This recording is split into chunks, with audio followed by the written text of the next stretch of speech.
Muito bem, meus queridos. Tudo bem com vocês? Como é que vocês estão? Vamos se preparar para essa prova aí de física. O assunto dessa revisão é calorimetria, galera. Então a gente vai dar uma revisada em quimacete, que é quando muda a temperatura, quimole, que é o calor quando muda de estado físico, tá bom? Vamos dar uma lembradinha no estudo aí. E para você lembrar isto, eu quero te lembrar esse gráfico aqui, ó, curva de aquecimento da água, galerinha. Curva de aquecimento da água, que você já viu isso daí durante o curso aí de química e já viu também com a gente aí. Então aqui nós temos, no caso particular da água, abaixo de 0 graus Celsius, estado sólido. Quando chega a zero, começa a mudar de estado. Aí você vai ter a presença simultânea de sólido mais líquido. Só que quando está mudando de estado, galerinha, não altera a temperatura. Então, nesse trecho aqui que eu estou pintando de amarelo, ó, é a mudança de estado. A temperatura permanece constante. Nesse trecho aqui que eu vou pintar de verde, é quando está mudando a temperatura. Beleza, galera? Aí você tem só um estado físico presente. E aí, galerinha, quando todo o gelo derrete, aí você só tem água líquida, aí você tem que o calor que você está mandando volta a aumentar a temperatura. Então, essa parte aqui da rampa é água líquida aumentando a temperatura. E aí, quando chega na temperatura de 100 graus Celsius ao nível do mar, né, aí novamente ocorre uma outra mudança de estado de líquido para gasoso. Aí dentro da panela vai ter ao mesmo tempo estado líquido e estado gasoso, até que toda a água da panela vaporize. Quando isso acontecer, aí a temperatura volta a subir, porque você só tem estado gasoso presente ali dentro, tá? Então, o que eu quero que você lembre da minha aula, galera? Quero que você lembre que nessas partes onde tem rampa, tá vendo? Está acontecendo mudança de temperatura. Então, no trecho 1, no trecho 3 e no trecho 5, vou escrever aqui, ó, trecho 1, trecho 3 e trecho 5, está acontecendo mudança de temperatura, beleza? E quando temos mudança de temperatura, galera, o que você vai usar? Aquela formulinha que você já usou comigo no outro bimestre, a famosa quimacete. Agora, o que é a novidade agora, né? Nesses patamares, que é quando está rolando mudança de estado. Aqui no trecho 2 e trecho 4, trecho 2 e trecho 4, mudança de estado físico. E quando você tem mudança de estado físico, que formulinha que você vai usar? O que mole, galera. É isso, tá bom? Então vamos lá, gente, vamos para exercícios então. Então, primeiro exercício, tem que saber os nomes, galerinha. Como é que é o nome que nós damos quando está mudando de sólido para líquido? Chamamos de fusão, né? De líquido para gasoso, vaporização. Ah, esse é o nome. É que tem 3 tipos de vaporização: a ebulição, a evaporação e a calefação. Mas o nome da mudança de estado é vaporização. Agora na volta aqui, ó, liquefação ou condensação. Na química costuma usar mais o nome condensação, aqui na física a gente vai usar mais o nome liquefação. Beleza, galera? E de líquido para sólido, solidificação. Beleza? E quando pula direto do sólido para o gasoso, ou de gasoso para sólido, é sublimação. Aí tem autor que chama a volta de ressublimação. Eu aprendi como sublimação na ida, sublimação na volta. Tá bom? Então esse aí já é um tópico. Agora vamos para o próximo. Para fundir 50 gramas de uma substância, então ele está te dando a massa, 50 gramas. Sem variação de temperatura, foram necessárias 1.400 calorias. Ele está te dando a quantidade de calor que foi necessária, a quantidade de energia. Qual o calor específico latente de fusão? Que é o L, né? Então, galerinha, a pergunta é quanto vale o latente específico. Bem tranquilinho, se está mudando de estado, a formulinha que a gente vai usar é o que mole. Como está derretendo, está fundindo, então é o latente de fusão. O calor, 1.400, a massa, 50, vezes o latente. O 50 está multiplicando, eu vou passar dividindo. Então ficou 1.400 sobre 50. Cortei um zero aqui, um zero ali. 140 sobre 5, galera. Fazendo de cabeça 28, né? Vamos só confirmar aqui na calculadora. 140 dividido por 5, é isso aí, 28. Então, o latente específico da fusão dessa substância, 28 calorias por grama. Aqui numa prova teste, letrinha A. Beleza? Vamos seguir? Vamos lá. Olha aqui, ó. Uma amostra de uma substância encontra-se inicialmente no estado sólido para a temperatura T0. Opa, então aqui embaixo, ó, rampa é sólido. A outra rampa, aí já derreteu, né? É líquido. A outra rampa, gasoso. Aqui nesse trecho X, está passando de sólido para líquido. Então, o trecho X é a fusão. E no trecho Y, está passando de líquido para gasoso. No trecho Y é a vaporização. Certo? Vamos ver agora o que ele vai falar. Considere as seguintes informações. T1 e T2 são, bom, T1 está aqui, ó, é a temperatura aqui, ó, do trecho X, ou seja, T1 é a temperatura de fusão. E o T2 é aqui a temperatura no trecho Y, né? É a temperatura de vaporização. Então, são respectivamente a temperatura de fusão e vaporização? Verdade. Então, número 1, verdade. 2. No intervalo X, é a fusão, tem sólido e líquido ao mesmo tempo. Coexiste estado de sólido e líquido da substância? Verdade. No intervalo Y, aí tem líquido e gasoso ao mesmo tempo. Coexistem estados sólido e gasoso? Sólido não. Então essa daqui é falsa. Então verdade, verdadeiro, falsa. 1 e 2 verdade, gente. Alternativa certa, letra D. Tranquilinho, né? E olha essa outra questão aqui, ó.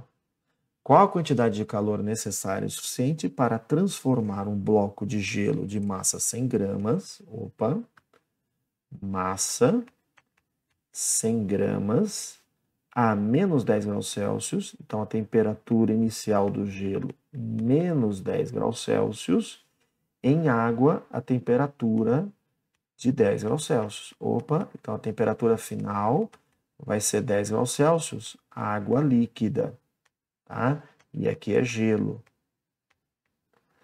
O que um aluno acaba errando essa questão? Ah, está passando de menos 10 para mais 10, está aumentando a temperatura, aqui macete. Não, mas está passando de gelo para água líquida, então tem que também derreter, né?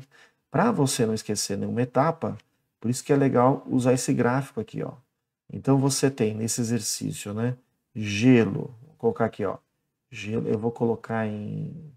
Vou pegar aqui uma cor, para não confundir com o que já estava, azul, tá?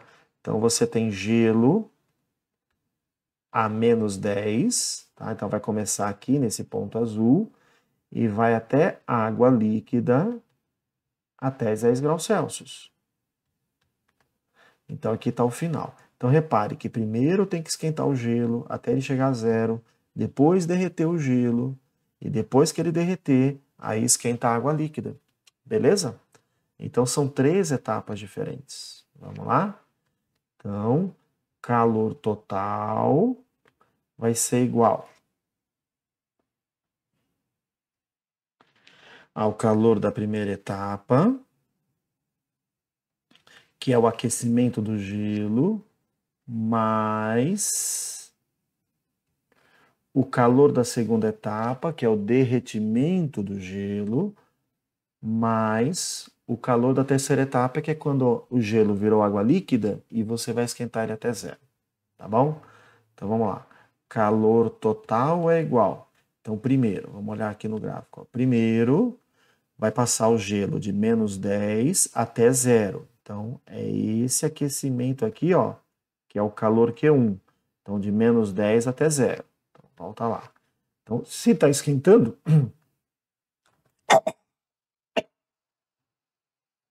que macete?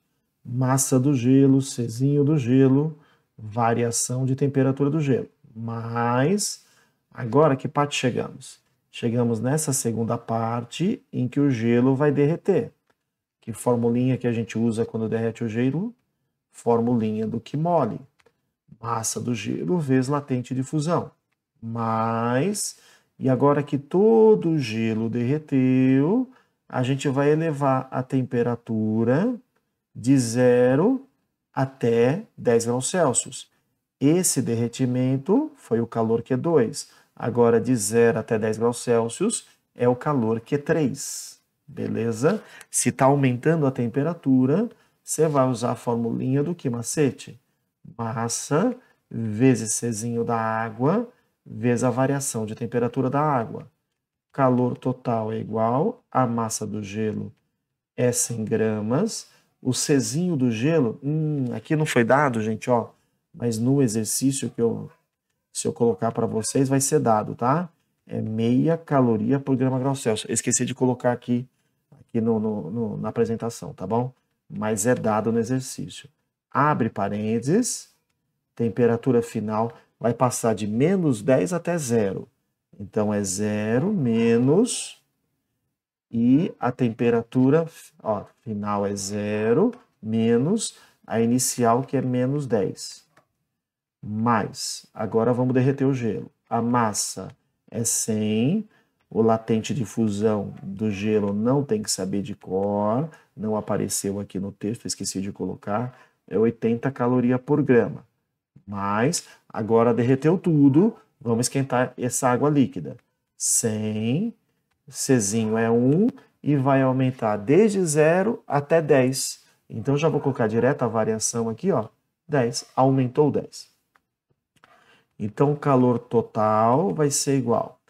Menos com menos mais, 10 vezes meio dá 5, vezes 100 dá 500, mais 8.000 mais 1.000. Então, 8.000 mais 1.000 dá 9.000, mais 500, 9.500 calorias, galera. É isto, tá? Então, o que você tem que tomar cuidado? Quais são as etapas que estão envolvidas? Que mole é só durante a mudança de estado, mas se teve também mudança de temperatura, a energia total tem que ser acrescentada também, tá bom? Então, que mole só para mudança de estado. Tá mudando de temperatura? É o que macete. Beleza? E vai cair nessa prova também, galerinha, parte aí da minha frente, a influência da pressão no ponto de ebulição, né? Vamos lembrar que eu fiz esse gráfico aqui para vocês. É um gráfico que é assim, ó. Bom, aqui à esquerda dessa linha é substância no estado líquido, à direita dessa linha no estado gasoso. O que eu quero que você decore ao nível do mar, galera? Ao nível do mar a pressão é 1 atm. A água passa de líquido para gasoso, ela ferve ao nível do mar. Quando está na pressão de uma atmosfera, ela ferve em qual pressão, gente? Em qual temperatura? 100 graus Celsius. Então, ao nível do mar, a água ferve a 100. Onde você mora, se você não é um aluno que mora numa cidade litorânea, você mora, meus alunos moram no estado de São Paulo, estado de Minas, né? Então, tem uma certa altitude em relação ao nível do mar. E quanto mais alta é a cidade, quanto maior é a altitude, o ar é mais rarefeito, a pressão é menor. Então, no estado de São Paulo, Minas Gerais, tirando as cidades litorâneas aí, né, pelo país, onde você tem a pressão menor, por exemplo, 0,9 atmosferas, a água não vai ferver a 100. Então, por exemplo, em São Paulo, ela ferve a 99 aproximadamente, 98 na verdade, tá? Então aqui, em Pirassununga, que é um dos lugares que eu dou aula, 98,5, tá? Em Uberaba, a pressão é até um pouco maior, porque a altitude de Uberaba é menor do que da de São Paulo, né? Então, do litoral sobe, né? Aí fica uma grande altitude, mais ou menos ali 800 metros no estado de São Paulo. Aí quando chega em Minas, cai um pouco para 600 metros. Então a pressão em Minas é um pouco maior. Se a pressão em Minas é um pouco maior, a água ferve mais perto de 100, tá? Então 99 mais ou menos, tá? Então, o que importa? A água só ferve ao 100 ao nível do mar, porque a pressão é uma atmosfera. Em outras cidades, em altitudes mais elevadas, a pressão é menor, então é mais fácil ferver. Por isso que a água não ferve a 100, ela ferve a temperatura menor que 100, por exemplo, 99. Agora, na panela de pressão, em que a pressão é maior que uma atmosfera, por exemplo, aqui 1,2, tá? Estou chutando esse número aqui. Aí na panela de pressão, como a pressão lá dentro é maior, a água não ferve a 100. Ela ferve uma temperatura maior que 100. Por isso que os alimentos são cozidos mais rapidamente usando a panela de pressão, porque a água lá dentro está acima de 100 graus Celsius. Beleza, galera? Então, pega esse conceito, vai ter perguntas sobre isso, tá bom? Meus amores, então dessa parte aqui de calorimetria, a revisão é essa. Estudem, tá bom? Vão bem na prova, treinam, façam exercícios da tarefa para você treinar, tá bom? Um grande beijo para vocês e até mais, galerinha. Valeu!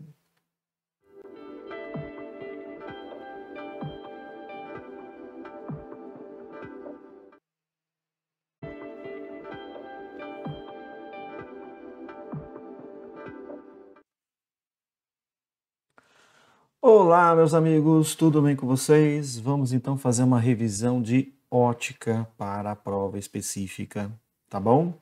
Vamos ver, dar uma olhadinha em espelhos esféricos, como é que desenha os raios, como é que obtém as imagens e como é que a gente faz os cálculos, tá bom? Vamos fazer isso aí passo a passo.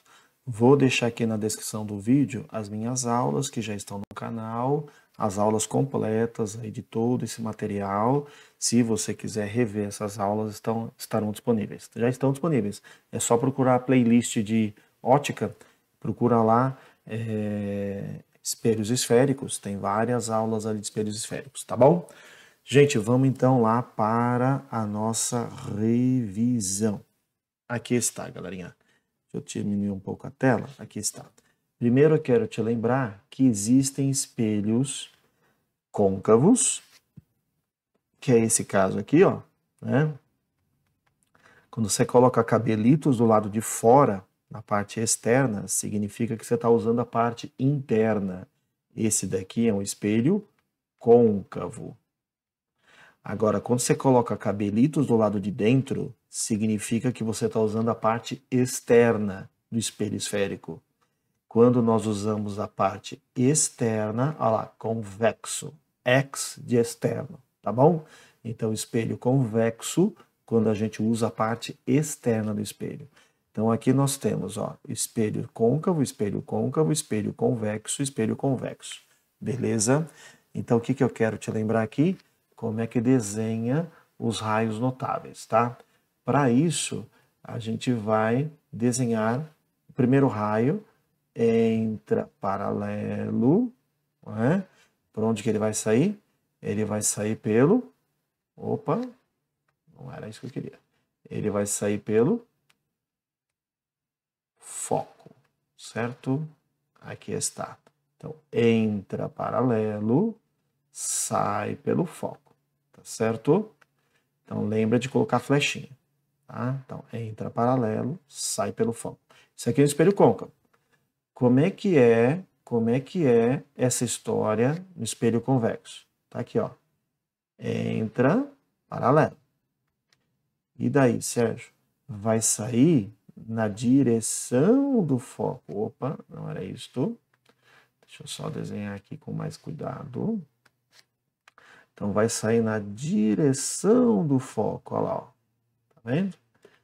É nessa direção que ele vai sair. Ok? Olha lá.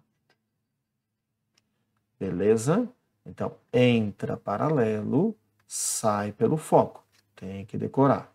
Entra paralelo, sai pelo foco. Raio número 2 é o contrário. Entra pelo foco. Então, dá uma olhadinha aqui, ó. Vou fazer aqui um raio. Chegando aqui, ó. Olha lá. Entrando pelo foco. Pronto. Aqui, no espelho convexo, a mesma coisa, ó. Então, aqui, ó, você vai desenhar ele na direção do foco, tá vendo? Como é que ele vai voltar? Gente, eu vou desenhar a mão livre mesmo, que essa ferramenta está muito demorada. Então, ele vai voltar. O problema é que eu vou pedir para você usar régua, né? Então, eu vou tomar cuidado aqui, fazer com cuidado também. Então, entra pelo foco, vai voltar paralelo. Entra pelo foco, vai voltar paralelo. Aqui está. Entendeu? Então, agora, coloca a flechinha, tá? Coloca a flechinha, entra pelo foco, sai paralelo. Então, tem que decorar. Entra paralelo, sai pelo foco. Entra paralelo, sai na direção do foco. Entra pelo foco, sai paralelo. Entra na direção do foco, sai paralelo. Beleza? Lembramos essa? Falta só mais 2 raios para a gente lembrar, tá bom? Então, vamos lá. Agora, o terceiro raio é o entra pelo vértice. Olha lá, ó. Entra pelo vértice. Pronto. Vamos desenhar ele aqui também. Não era isso que eu queria. Aqui, ó. Entra pelo vértice. Ok? E aí, como é que você faz para ele voltar? Aí, galerinha, você vai ter que usar a régua, tá? Olha como você vai fazer, ó. Você vai medir essa altura aqui, ó. Pega a mesma distância aqui para baixo, tá? E faz o raio voltar por ali, tá? Porque todo raio que entra pelo vértice, ele vai voltar com o mesmo ângulo. Beleza? Então, entra pelo vértice e volta com o mesmo ângulo. Como é que você garante que é o mesmo ângulo? Você mede uma altura aqui e a mesma altura para baixo. E a mesma coisa aqui no espelho convexo, ó, tá? Então, primeiro você mede uma altura, ó. Mas até em que ponto, Sérgio? Qualquer ponto. Você escolhe um ponto qualquer, tá? Então, vamos lá. Então, você mede uma altura aqui, ó, e a mesma altura para baixo, tá? E aí você faz o raio passar por ali. Porque ali no vértice, galerinha, você vai fazer igualzinho como se fosse espelho plano, tá? Então, como é que é o nome do raio? Entra pelo vértice, volta com o mesmo ângulo. Entra pelo vértice, volta com o mesmo ângulo, tá bom? E por último, um raio que eu nunca uso, tá? Mas a gente ensina para vocês têm que saber, é quando o raio ele entra passando pelo centro de curvatura, tá? Então, você aponta ele aqui, ó, na direção do centro de curvatura, tá? Nessa direção aqui, ó. O que acontece com esse raio? Ele bate no espelho e volta sobre si mesmo, tá? Então, vamos lá, gente, os 4 raios. Entra paralelo, sai pelo foco. Tem que decorar, não tem jeito. Entra paralelo, sai pelo foco. Entra pelo foco, sai paralelo. Entra pelo vértice, volta com o mesmo ângulo. E entra pelo centro de curvatura, bate e volta. Beleza? Então, agora que você lembrou isso daí, vamos lembrar como é que a gente faz imagem? Vou fazer dessas 3 aqui, já tá bom para treinar, viu, galera? Tá? Sérgio, vai ter que desenhar a imagem na prova? Vai, meus amores. Vai ter que desenhar. Vamos lá. Primeiro raio. Eu vou usar sempre o entra paralelo, tá? Que é o mais fácil. Tá? Aqui também, ó.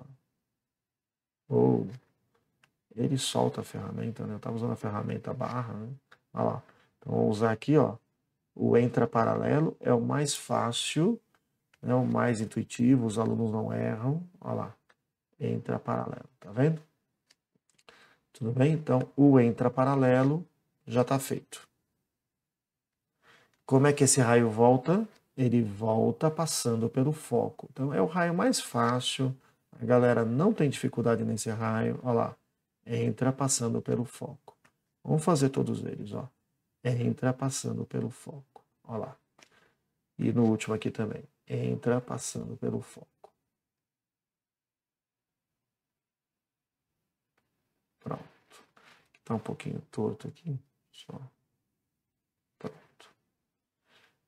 Agora, né? Desenha a flechinha no raio de luz, hein, galera? Tô pensando pro vestibular de vocês, tá? Se você não desenhar a flechinha, o cara vai descontar ponto, viu?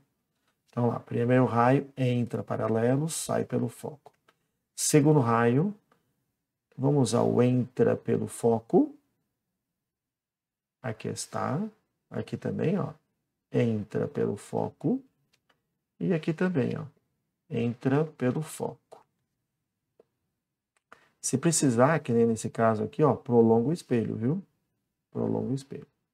Então tá aqui, ó. Entra paralelo, sai pelo foco. Entra pelo foco, já fiz desenhando entrando pelo foco. Só falta fazer ele voltar agora. Ele vai voltar paralelo. Então aqui, ó. Entra pelo foco, volta paralelo. Vamos fazer todos já. Entra pelo foco, vai voltar paralelo. Entra pelo foco, vai voltar paralelo. Tranquilo, né? Ok? Então vamos lá agora, ó. Então, entra paralelo, saiu pelo foco, entrou pelo foco, saiu paralelo, entrou pelo foco, saiu paralelo, entrou pelo foco, saiu paralelo. Agora o que você vai ter que fazer? Achar o cruzamento dos raios refletidos. O objeto, ele está no cruzamento dos raios incidentes no espelho.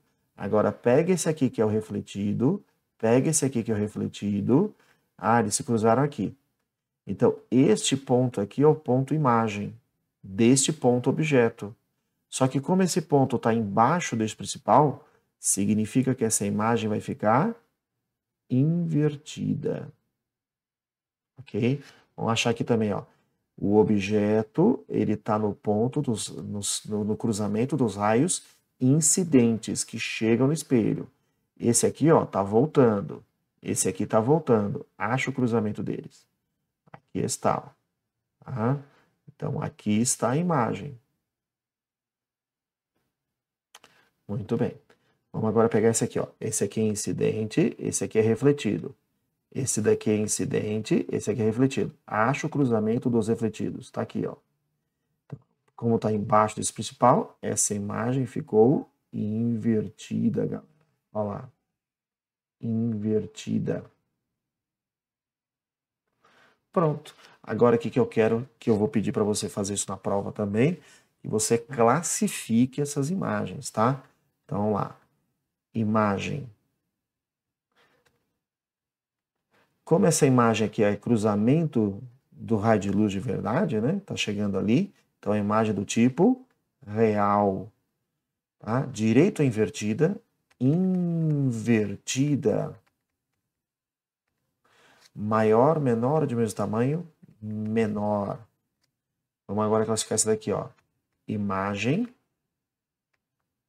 Também é cruzamento do raio de luz de verdade que está chegando ali. Então, é do tipo real. Também é invertida. Gente, toda imagem real é invertida, tá? Sempre. E do mesmo tamanho do objeto. Mesmo tamanho. Legal. Agora, esse caso aqui, a imagem é luz de verdade que chega ali. Então, é imagem real. Toda imagem real é invertida, galera. Sempre, Sérgio, sempre. E claramente é maior. Beleza? Então, classificamos as imagens. Vamos agora, gente, para a parte das equações. Vamos lá. Ó, então, você tem a primeira equação, a famosa equação da fimose. O que é o F? É a distância focal. Tá? Para fora da parede, ó, Aqui é a parede, onde tem cabelos é a parede. Para fora da parede é positivo. Então, espelho côncavo, o foco é positivo. Espelho convexo, o foco é negativo. O que é o P, Sérgio? O P é a posição do objeto. É onde está o objeto. É o P. O que é o P', Sérgio? É a posição da imagem. A gente acabou de fazer esse exercício, ó. Deixa eu desenhar aqui para vocês onde é que tá. Tá aqui, ó. Né? Quando coloca o objeto lá longe, a imagem fica aqui, ó, entre o foco e o centro. Certo? Então eu vou desenhar a imagem agora aqui, ó. Quando o objeto está muito longe, entra paralelo, sai pelo foco, entra pelo foco, sai paralelo, a imagem fica aqui. O que é o P'? É a posição da imagem. Se a imagem for do tipo real, como nesse caso, ela se forma fora da parede. Aí o P' é positivo. Quando a imagem se forma dentro da parede, ela é virtual. Aí o P' é negativo. Beleza. O que é o I, Sérgio? O I é a altura da imagem. A imagem tem um certo tamanho. E o que é o O? É a altura do objeto. E o que é esse azão, Sérgio? É a amplitude. É a comparação do tamanho da imagem com o tamanho do objeto. Então, se a imagem tem o dobro do tamanho, significa que esse A é 2. Tá? Aí você tem que se ligar nessa tabela aqui, ó. Lembre-se que positivo é para fora da parede e na vertical, positivo é para onde aponta o objeto. Então, positivo aqui nesse caso é para cima. Tá? Então, se for espelho côncavo, o foco dele está fora da parede. Então, foco positivo. Se for convexo, é o contrário, foco negativo. Imagem fora da parede é imagem real, P' positivo. Imagem dentro da parede é imagem virtual, P' negativo. Agora, se a imagem apontar junto com o objeto, aí a imagem é direita. Aí tanto o I quanto o A vai ter sinal positivo. Agora, se a imagem for de ponta cabeça, ela é invertida. Aí tanto o I quanto o A vão ter sinal negativo, tá bom? Falado tudo isso, galera, a parte de desenho eu já treinei aqui com vocês, tá? Então só ficou faltando agora a parte de cálculo. Vamos lá? Vamos então aqui para a parte de equações. Um objeto real é colocado sobre o eixo principal de um espelho esférico côncavo a 4 centímetros do seu vértice. Então, essa aqui é a posição do objeto, 4 centímetros. Muito bem. Que mais? Deixa eu só aqui. A imagem conjugada por esse objeto é real e está situada a 12 centímetros do vértice. Então, a posição da imagem, 12 centímetros. E como foi dito que essa imagem é real, então esse P' é positivo. Ele quer saber o raio de curvatura. Primeiro, você vai achar o foco comigo usando a equaçãozinha da fimose. 1 sobre foco é 1 sobre P mais 1 sobre P'. Tá, então vamos achar o foco juntos aqui.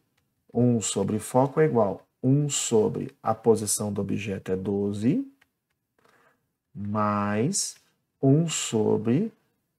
Oh, perdão, a posição do objeto é 4, galerinha. Deixa eu corrigir aqui. Ó. A posição do objeto é 4. Mais 1 sobre P', que é a posição da imagem, que é 12. Aí o que você faz agora? Você vai tirar o mínimo. Qual é o mínimo entre 4 e 12? É 12. Agora você divide pelo de baixo, multiplica pelo de cima. 12 dividido por 4 dá 3, vezes 1 dá 3. Mais 12 por 12 dá 1, vezes 1 dá 1. Então, do lado esquerdo do igual ficou 1 sobre foco. E do lado direito, 4 sobre 12. Olha o que eu vou fazer. Vou inverter de um lado, vou inverter do outro. Então, aqui ficou foco. E aqui, 12 sobre 4. Então, quanto dá a distância focal? Vai dar 3 centímetros. Calma que essa não foi a pergunta. O exercício quer saber o raio. Sérgio, como é que eu descubro o raio? Muito baba. A distância focal é a distância do espelho até o foco. E o raio é a distância do espelho até o centro de curvatura. E você tem que lembrar que o foco está bem no meio do caminho. Ou seja, o foco é a metade do raio. Ou falando a mesma coisa de outra maneira, se o foco é metade do raio, você pode falar que o raio é o dobro do foco. Então, raio é o dobro do foco. Então, se o foco é 3 centímetros, significa que o raio é 6 centímetros. Então, lembre-se, galerinha, lembre-se, tá? Aqui comigo, ó. A distância do espelho até o centro de curvatura chamamos de raio. A distância focal, o foco está exatamente no meio disso. Então, o foco é metade do raio. Beleza? Muito bom. Vamos para a próxima questão, então. Vamos lá. Ó, um objeto de 2 centímetros de altura, então o tamanho do objeto é 2 centímetros, é colocado a 20 centímetros de espelho esférico. Então, a posição do objeto, 20 centímetros. A imagem que se obtém é virtual e possui 0,4 centímetros de altura. Gente, toda imagem real é invertida. Mas aqui ele falou que a imagem é virtual. Toda imagem virtual é direita. Então, o tamanho dessa imagem é mais 0,4 centímetros. Beleza? Ele quer saber qual é o espelho, então você vai precisar descobrir o foco. Tá bom? Então, vamos lá. Se eu tenho o I, se eu tenho o O, se eu tenho o P, dá para achar o P', dá para achar a amplitude, galera. Ó, vamos achar a amplitude? É só fazer I sobre O. Então, o aumento, né? A amplitude não, o aumento. O I é 0,4 e o tamanho do objeto é 2. Então, isso aqui vai ficar 4 sobre 20. Então, o aumento é 1/5. Se o A fosse 5, então significaria que a imagem é 5 vezes maior. Mas como o aumento deu 1/5, significa que ela é 5 vezes menor. E como é positivo, significa que essa imagem é direita. Tá bom? Agora que você sabe o aumento, dá para achar a distância focal. A gente vai usar a terceira equação de Gauss. Aumento é igual a F menos P. O aumento é 1/5. A distância focal eu quero, o foco eu quero, menos o P que vale 20. Então, agora aqui a gente vai multiplicar em cruz. Então, ficou 5 vezes F é igual a 1 vez F menos 20. Jogo o F para cá. 5F menos F é igual a menos 20. Então, ficou 4F é igual a menos 20, certo? E aí, galerinha, o que a gente vai fazer? Vai pegar esse 4 que está multiplicando e vai passar dividindo. Então, F é igual a menos 20 sobre 4. Então, a distância focal é menos 5 centímetros. O que significa foco negativo? Significa que esse foco está dentro da parede. Ou seja, é um espelho convexo. Espelho convexo. Vamos ver aqui qual é a alternativa. Espelho côncavo? Não. Côncavo? Não. Convexo, convexo, convexo. E a imagem invertida? Não, a imagem é direita. Com distância focal 5. É isso aqui, gente. A distância focal é 5, tá? É menos porque é convexo. Então, melhor alternativa aqui, letrinha D de dado. Beleza? Vamos, então, para a última questão aqui de espelhos esféricos, né? Então, vamos lá. Um objeto de 6 centímetros de altura, então tamanho do objeto 6 centímetros, é colocado perpendicularmente ao eixo principal e a 24 centímetros do espelho esférico côncavo. Então a posição do objeto, aqui é muito interpretação de texto, viu, galera? Então o objeto está a 24 centímetros do espelho, então a posição do objeto é 24 centímetros. O raio de curvatura é 36, opa, Você sabe muito bem que nas nossas fórmulas não tem raio, o que tem é foco. E eu já te falei que o foco é metade do raio. Então, divide por 2, 18 centímetros é a distância focal. Como ele falou que o espelho é côncavo, então esse foco é positivo. Tá? Baseado nos seus conhecimentos sobre ótica, a altura e a natureza dessa imagem. Então, ele quer saber o I, galera. Então tá, vamos lá. Ó, se eu tenho P, se eu tenho F, dá para achar o P'. Vamos lá? 1 sobre foco é igual a 1 sobre posição do objeto mais 1 sobre posição da imagem. 1 sobre o foco é 18, é igual a 1 sobre a posição do objeto é 24, mais 1 sobre P'. Aqui eu tenho uma dica para os meus alunos, tem muito aluno que tem dificuldade em matemática básica e acaba errando essa continha aqui, ó. Não mexa aqui onde está a letrinha, deixa a letrinha quieta, não mexa ali, tá? Você vai pegar esse número aqui, ó, e vai jogar para o outro lado. Então ficou 1 sobre 18 menos 1 sobre 24 é igual a 1 sobre P'. Tá vendo, ó? Aí os alunos querem passar isso aqui para lá, esquece de passar negativo, aí fica uma confusão de sinal que o aluno se perde. Então, o que eu vou fazer agora? Vou tirar o mínimo, 24. Não, o mínimo não é 24, né? O mínimo vai ser 120. E agora, deixa eu ver. O mínimo é 72, galera. Então, vamos lá. O mínimo é 72. Ó, e onde tem a letrinha, você não mexe. 72 dividido por 18 vai dar 3. Não, vai dar 4, né? Vai dar 4. Vezes 1 dá 4. Menos 72 por 24, aí dá 3. Né? Então, vezes 1, então ficou menos 1 dá menos 3. Então, do lado esquerdo ficou 1 sobre 72. Do lado direito, 1 sobre P'. Multiplicou em cruz, então P' é 72 centímetros. Repare que essa P' deu positivo, significa que essa imagem é do tipo real. E se é real, eu já sei que ela é invertida, porque toda imagem real é invertida. Toda imagem real é invertida. Tá? Então já jogamos fora a letra A. Na prova desse ano não é teste, né, gente? É escrita, tá? Então o que falta saber agora? A altura da imagem. Então vamos lá. Então vamos para outra equação. I sobre O é igual a menos P' sobre P.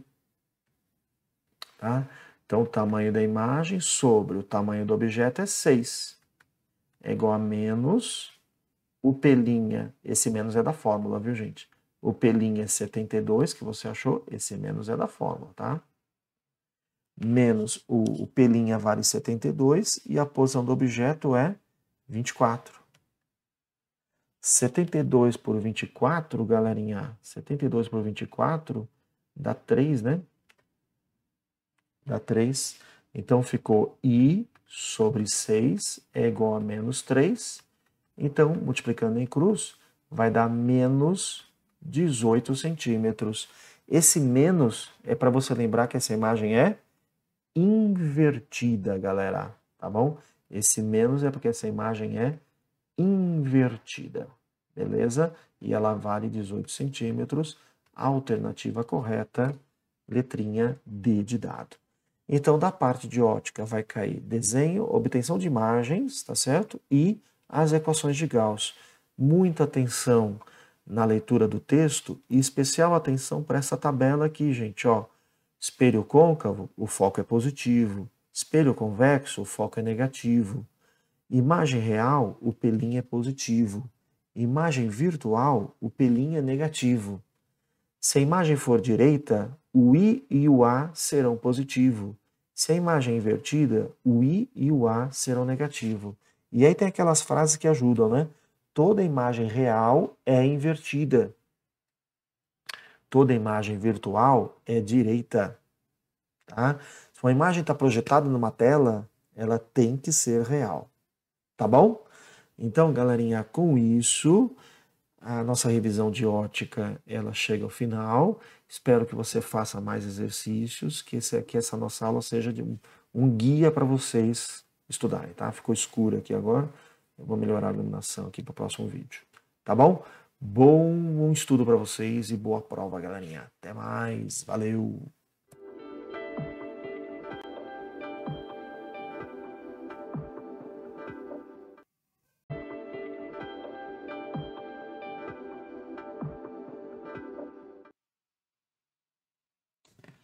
Muito bem, galerinha. Vamos então agora para a revisão da parte de ondulatória, a parte de reflexão e refração de onda, tá bom? Então vamos lá, meus amigos, não vamos perder tempo não, vamos lá.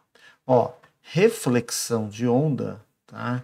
É quando a onda bate num obstáculo e volta, tá? Então, por exemplo, você pode ter uma onda que você envia e ela está presa aqui numa parede, tá? Que é a extremidade fixa, né?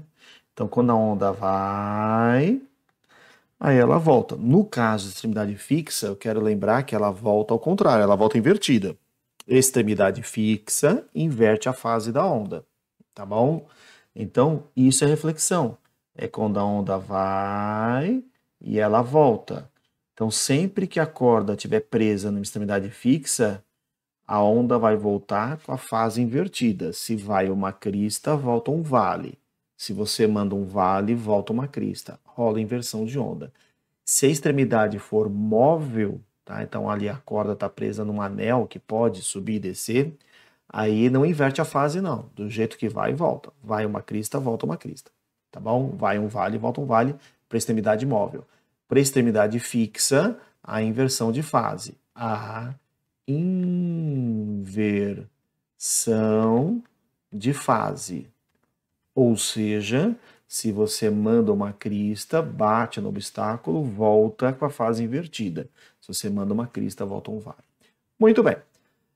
Mas também é reflexão de onda, por exemplo, que vai ter na prova, quando você tem um obstáculo e você grita numa parede, né? E o som vai, bate no obstáculo e volta. Chamamos isso de eco. E aí o eco é quando o som vai e volta, tá? E aí ele vai andar essa distância indo e voltando, beleza? Se esse tempo de retorno for maior que 0,1 segundo, você vai escutar o som do retorno separado do som que foi, tá? Então você fala, você escuta o cara voltando. Agora, se o obstáculo é muito próximo, você não vai ter, nosso ouvido não tem essa distinção de perceber esses dois sons separados. Tem que estar por um intervalo maior que 0,1 segundo. Aí você consegue perceber que são dois sons distintos. O som que você emitiu e o som que está refletindo, que está voltando. Tá bom? Gente, a melhor coisa é fazer exercício, galerinha. Então vamos lá.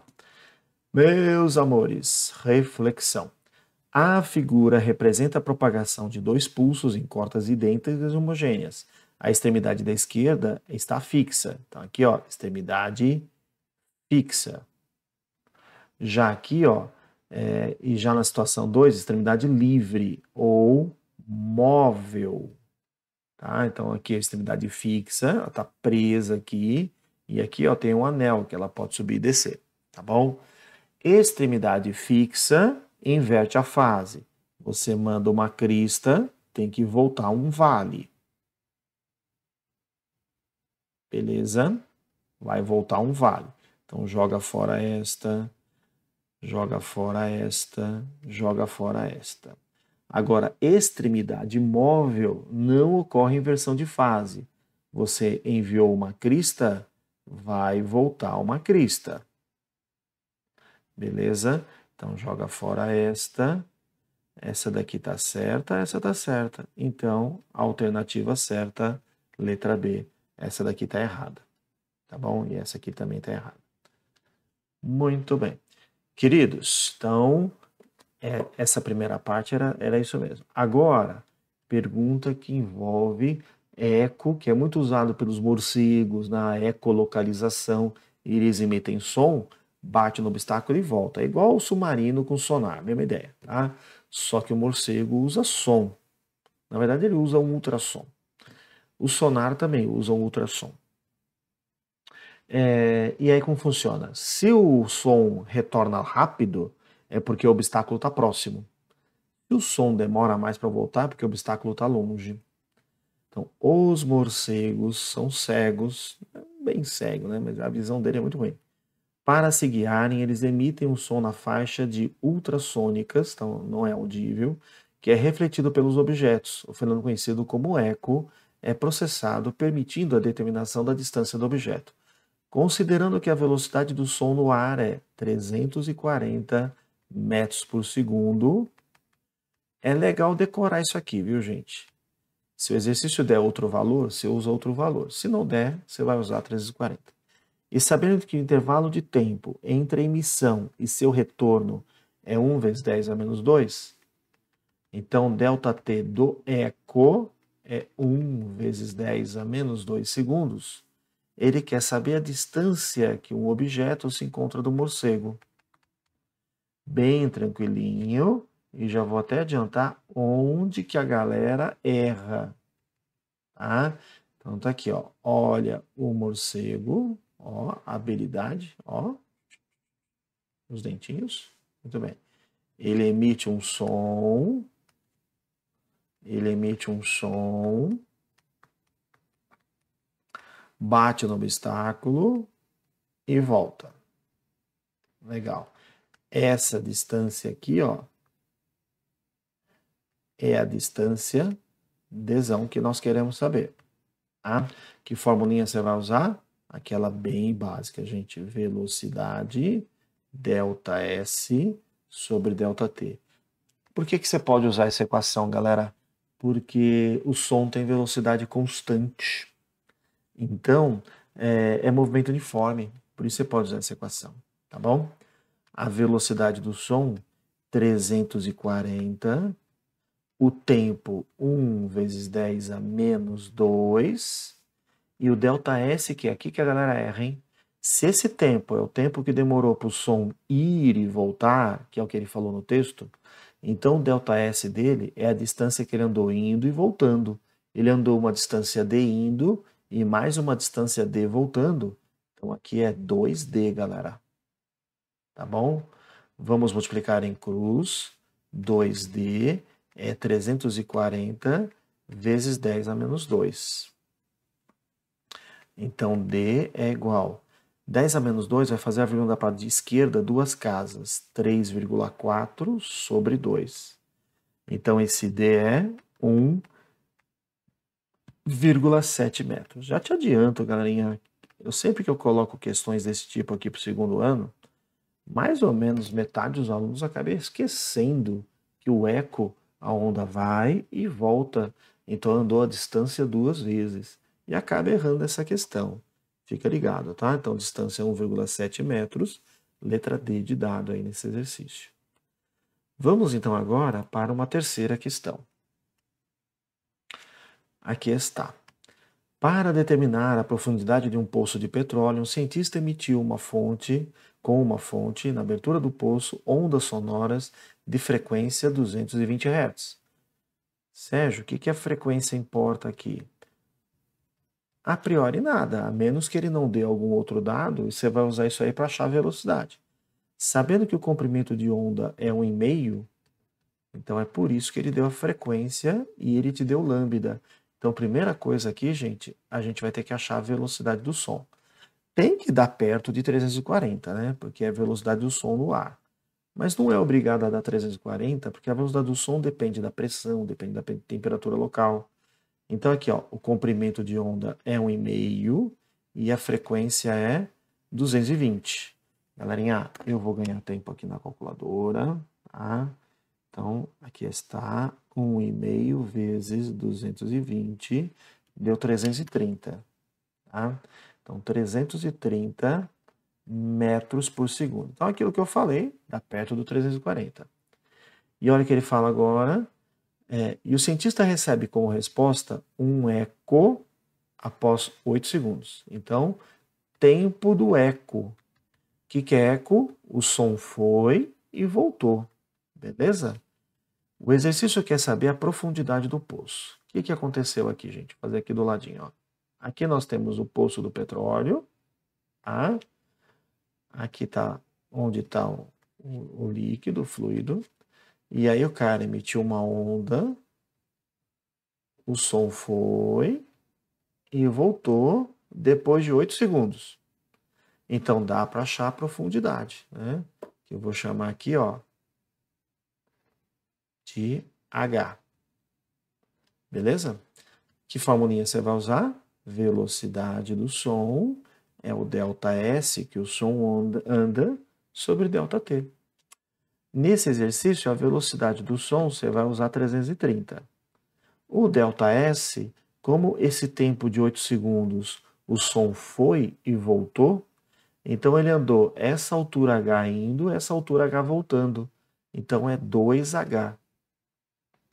Multiplicamos em cruz, 2H é igual a 8 vezes 330. Simplificou esse 2 com esse 8, ficou 4.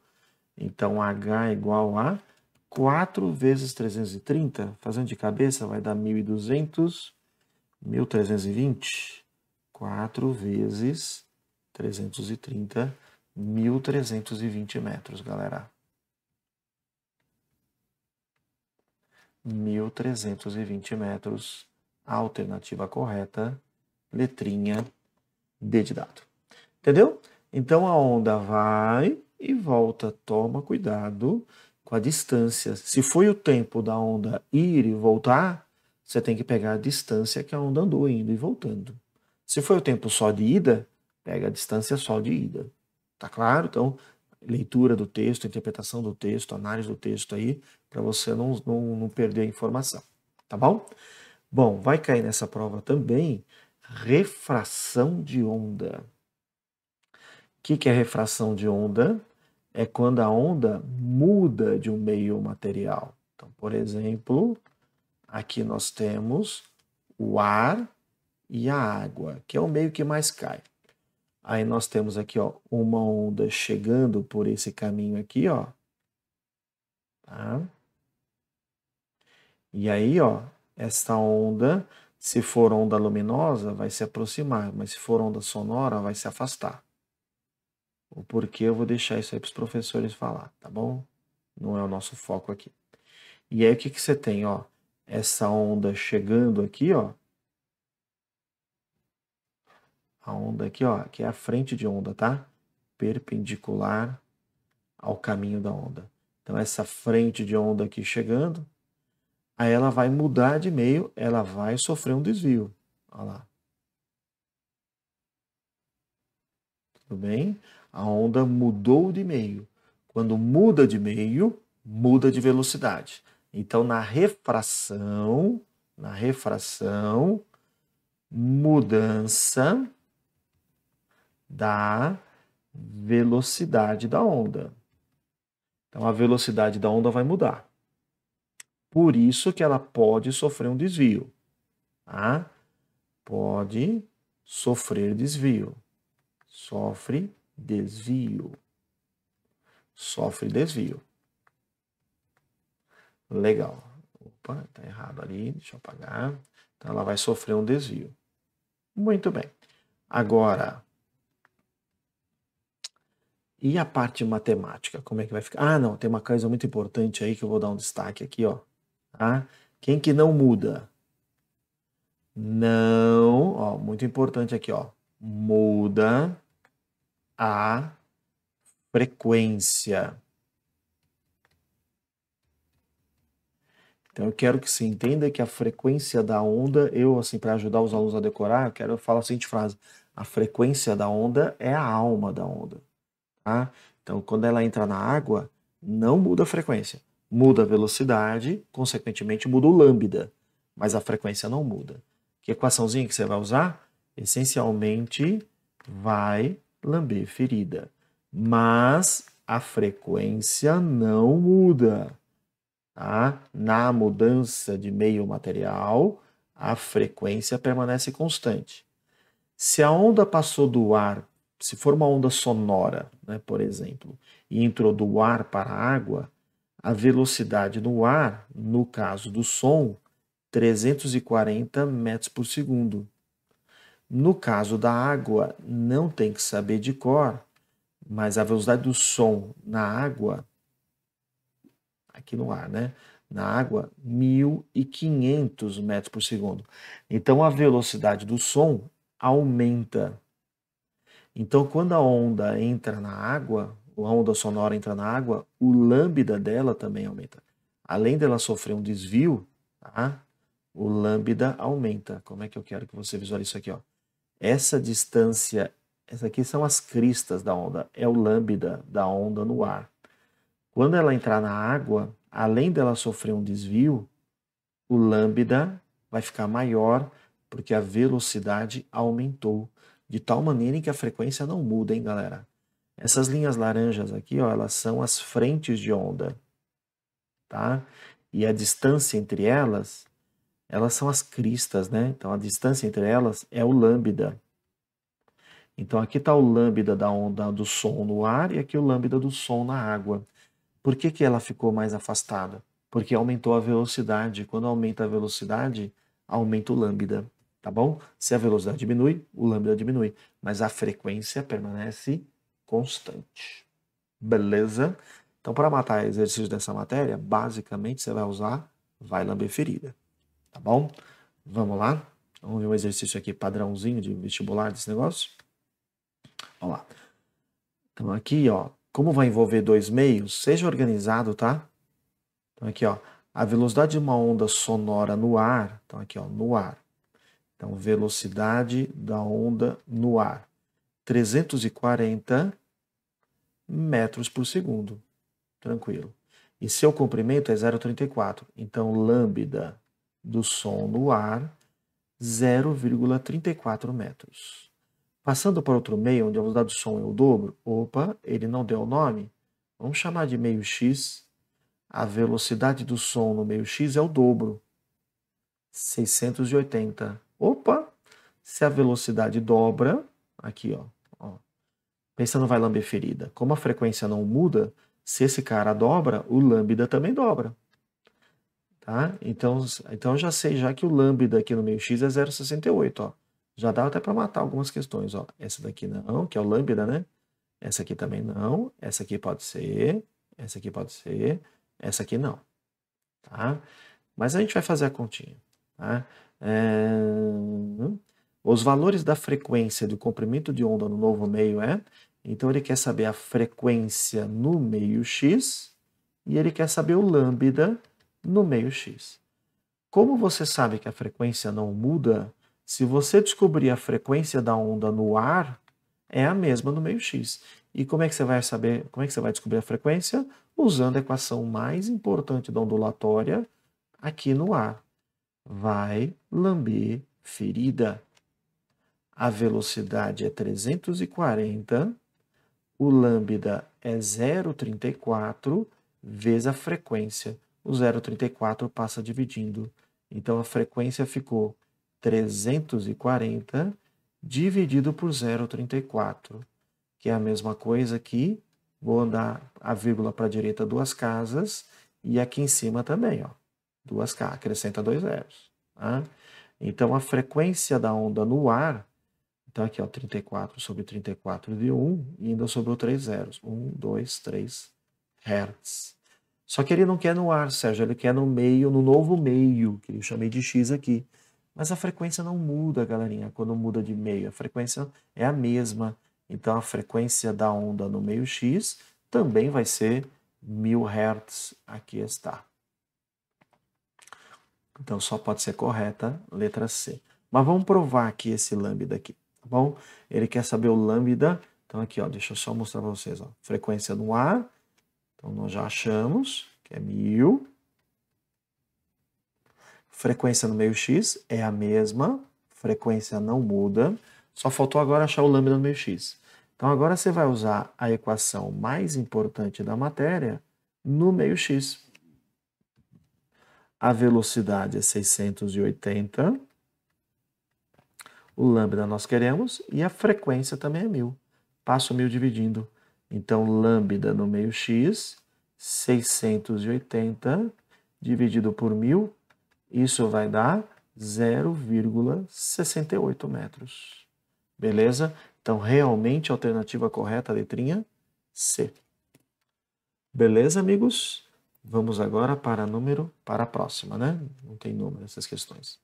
Uma onda de rádio se propaga no vácuo, sua frequência e seu comprimento de onda valem 50 mega. Mega é milhão, gente, tá? Então aqui, ó, no vácuo, vamos anotar os dados aqui do vácuo. A frequência vale... Ixi, agora aqui eu tô vendo os mosquitos, aqueles que pode passar dengue. Deixa eu fechar aqui as coisas, peraí. Pronto, galerinha, voltei. Então, no vácuo, a frequência é 50 mega. Mega é milhão, é 10 a sexta, galera. Então, 50 megahertz, 50 milhões de hertz. E o comprimento de onda, tudo no vácuo aqui, tá? Comprimento de onda, 6 metros. Pronto. A velocidade dessa onda na água, agora ele vai falar da água, galera. Então, ele vai falar dessa mesma onda, só que agora na água. Vamos anotar aqui.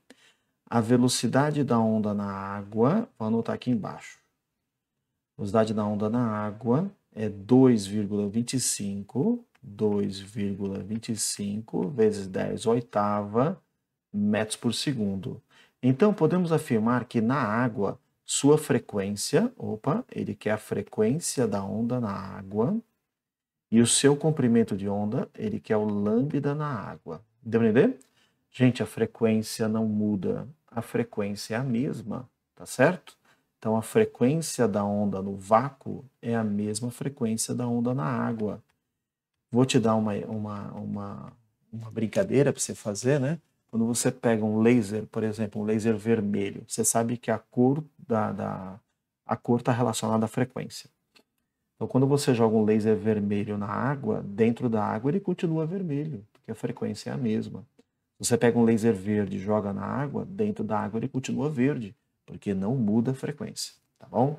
Então, a frequência nós já sabemos que é 50 MHz. Isso aqui já deu para matar o exercício, galera. Só pode ser aqui a letra E, mas vamos achar o lambda. Usando qual equação? Vai lamber ferida. Então, velocidade da onda na água, o lambda na água e a frequência na água. A velocidade da onda, 2, eu vou fazer aqui, ó, 22,5, tá? Então, eu vou fazer a vírgula para a direita uma casa, aí vai deixar de ser 10 oitava e vai passar a ser 10 a sétima, beleza? O lambda é a pergunta e a frequência 50 mega. 50 vezes 10 a sexta. Então, esse 50 vezes 10 a sexta que está multiplicando, eu vou passar dividindo. Então, vai ficar 22,5 vezes 10 a sétima. E aqui o 50 vezes 10 a sexta. Certo? 22 é metade de 50. Então, isso aqui ficou meio.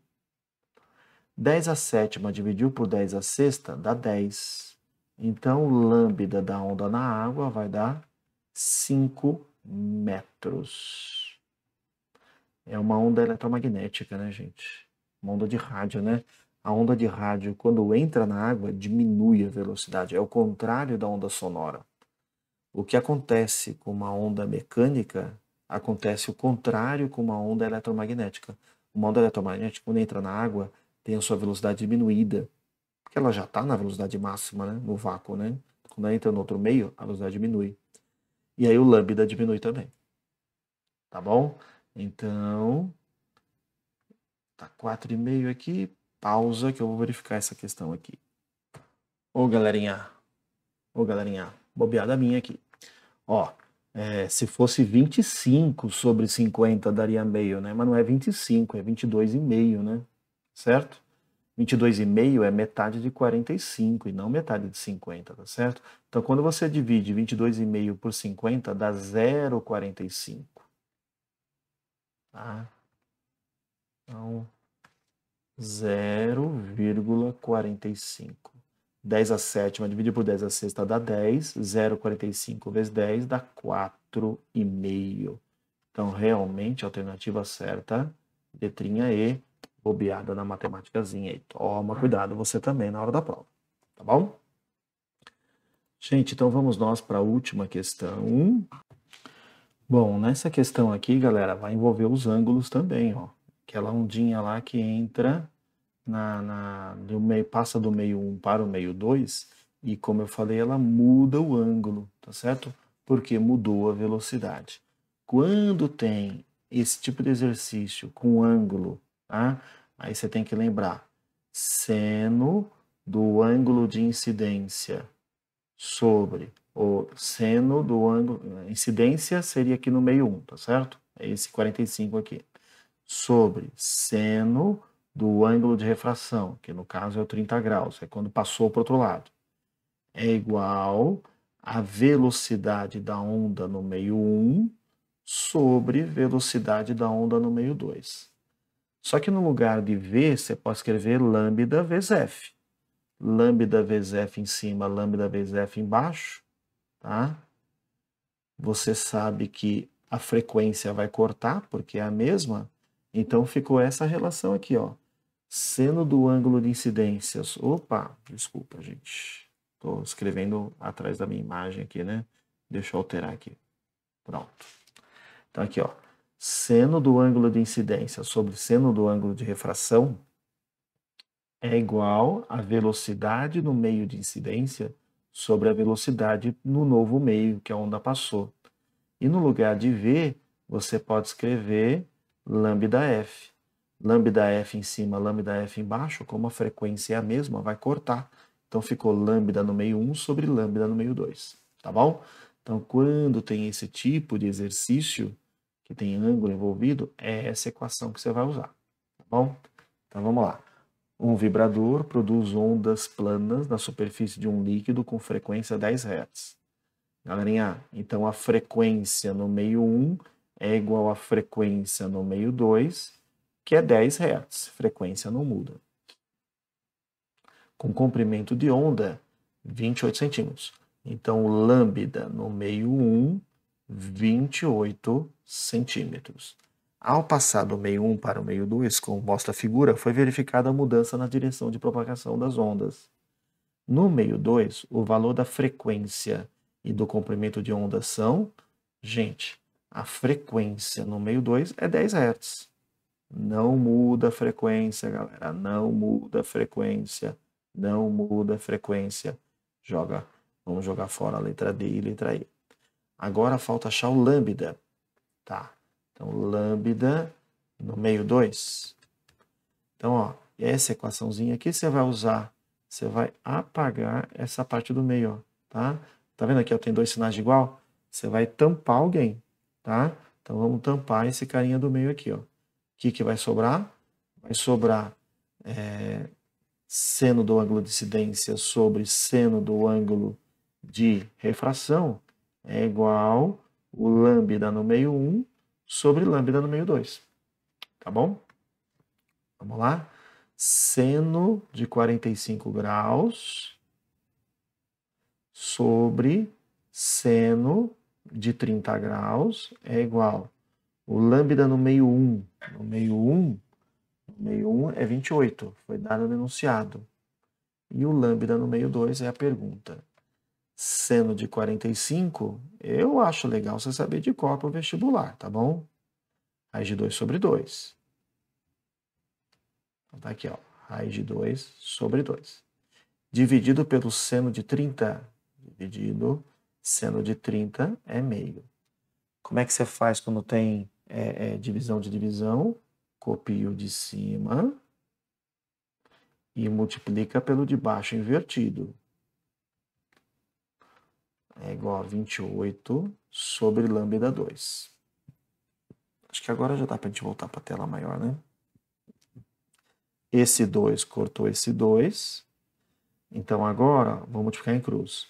Lambda 2 vezes raiz de 2 lambda 2 vezes raiz de 2 é igual a 28. Passa agora o raiz de 2 dividindo. Então ficou 28 sobre raiz de 2. Como é que a gente faz? Racionaliza.